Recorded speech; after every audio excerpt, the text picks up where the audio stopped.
Hello and welcome to the Opal shop. Here we've got a Boulder specimen and it is from an unknown field. The rule is in millimeters and the stone has been wetted to bring the properties out so you can see the colors on it. It's low grade, but there are quite a few veins. If you have a look. And if you cut around it, you might be lucky and find a better face going around. As you can see, quite nice and shiny.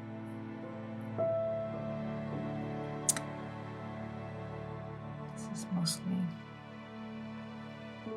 the parent material, but there are quite a few opportunities here that I can see.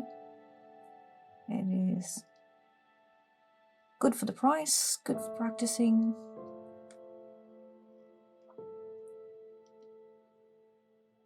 This is our bit of chunk.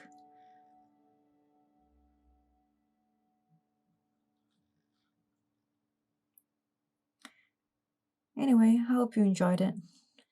Have a good one.